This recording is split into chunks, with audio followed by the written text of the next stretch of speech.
Yes!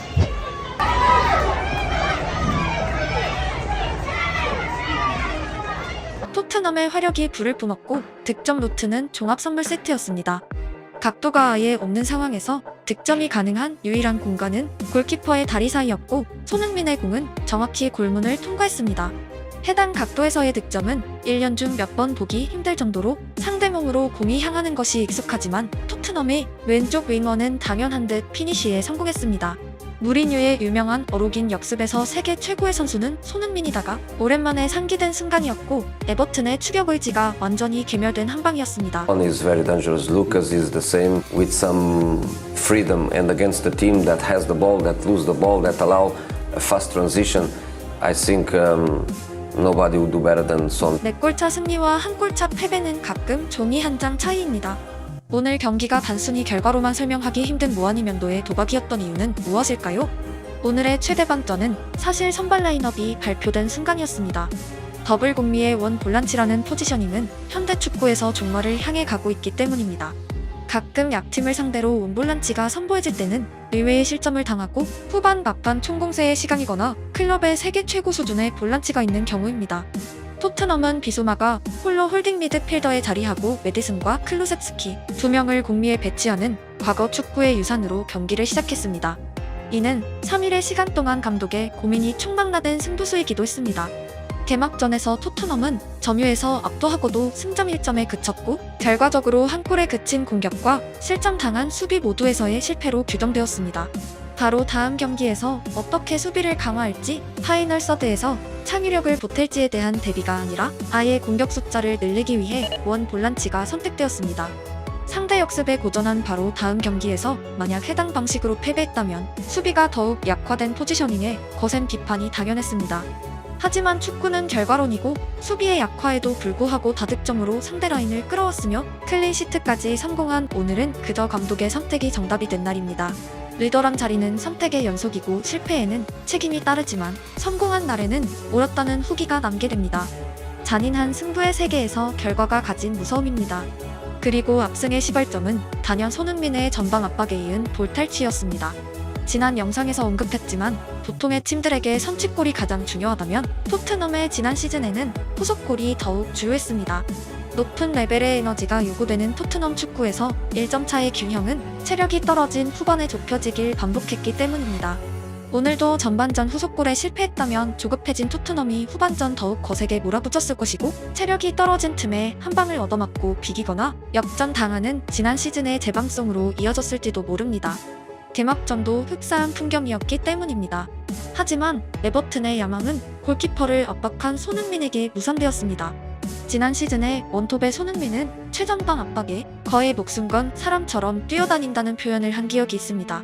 사실 스트라이커의 전방 압박은 훌륭한 팀 플레이이지만 한편으론 스프린트 빈도를 높여 정작 공격 시의 체력 방전이 약이 될 수 있는 양날의 검입니다.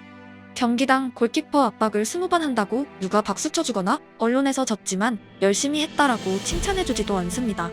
하지만 원톱의 손흥민은 지나치다 싶을 정도로 골키퍼를 전력 질주로 압박해왔고 거짓말 조금 보태자면 2년간 100번의 시도 끝에 열매를 딴 경기가 오늘이었습니다. 바로 그 한 번을 위해 정말 오래도록 미친 듯이 뛰어다녔습니다.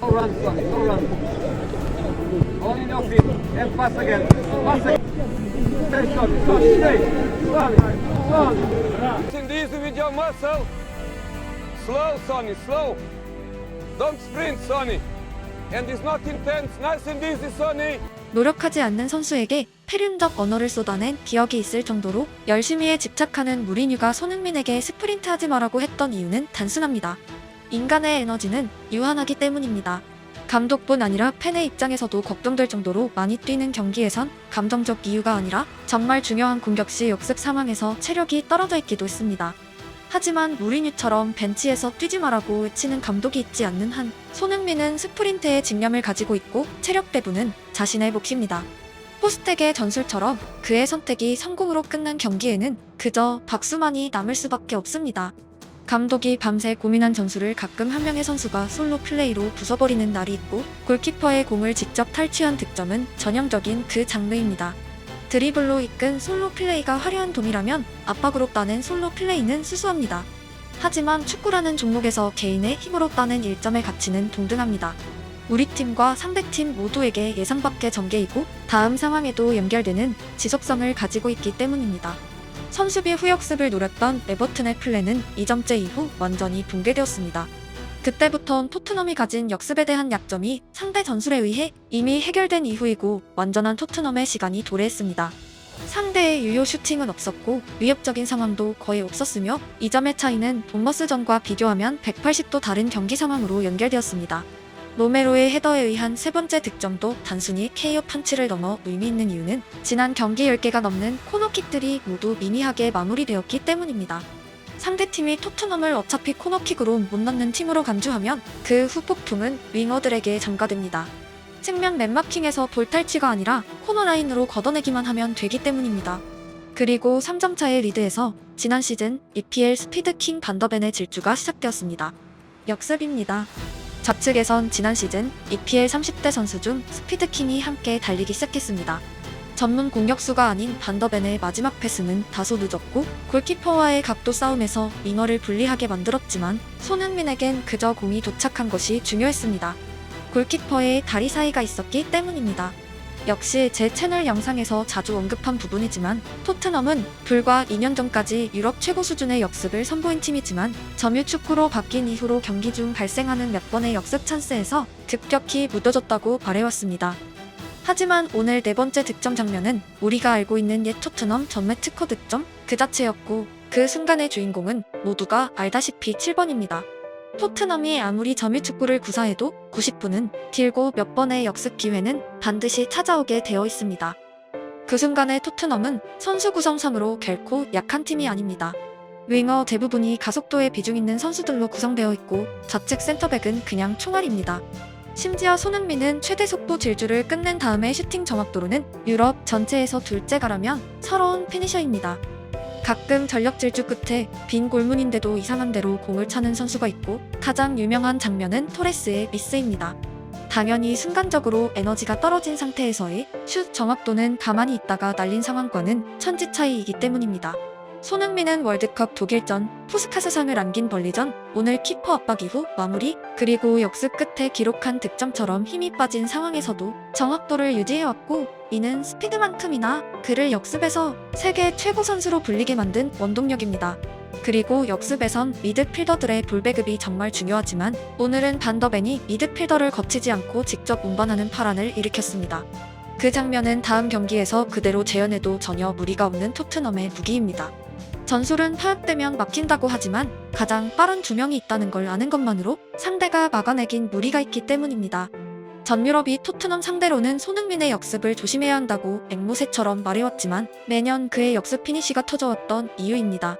펩 과르디올라가 그걸 몰라서 매년 실점해왔던 것이 아닙니다. 완벽한 역습은 전술로 막을 수 없고 유일한 방어법은 파울입니다. 반더벤이 파울마저 허용하지 않을 속도로 달려버리고 손흥민이 그 옆을 따라간다면 산술적으로는 대비책이 없습니다. 결국 토트넘의 역습은 사라진 것이 아니라 언제든 터질 수 있도록 봉인되어 있는 상태이고 손흥민 외의 윙어들을 보더라도 좁은 공간에서 유려한 선수들보다는 직선적인 움직임, 넓은 공간에 적합한 선수들이 대부분입니다. 상대에게 공격을 당한다는 것은 분명 축구에서 위기입니다. 하지만 그 위기 뒤에 가장 강력한 찬스가 있다는 것은 역시 축구가 인생의 축소판으로 불리는 이유입니다. 배는 고요한 물가보단 큰 바람이 있어야 나아가고 축구 또한 소강 상태보다는 주로 비바람 안에 찬스가 있습니다. 많은 분들이 손흥민의 나이를 언급하시지만 그의 속도와 슈팅 정확도가 어느 날 갑자기 거짓말처럼 사라지지 않는 한 그의 빅리그 경쟁력으로 충분하고 손흥민의 속도는 수치상으로 지난 시즌에도 전혀 떨어지지 않았습니다. 토트넘이 언제 우승할까란 주제가 프리시즌에 제법 거대한 주제였던 기억이 있습니다. 챔스 준우승, 리그 준우승을 차지했기에 당연한 흐름이었습니다. 하지만 지난 시즌에는 손흥민이 토트넘에 뛰는 동안 유일에 가깝게 전력이 대폭 약화된 상태에서 개막을 맞았습니다. 그 누구도 토트넘의 우승을 말하지 않았고 리빌딩 시즌으로 여겼었습니다. 의외로 연승과 리그 1위 질주가 이어졌고 로메로의 퇴장과 반더벤의 부상은 동화의 끝을 알렸습니다.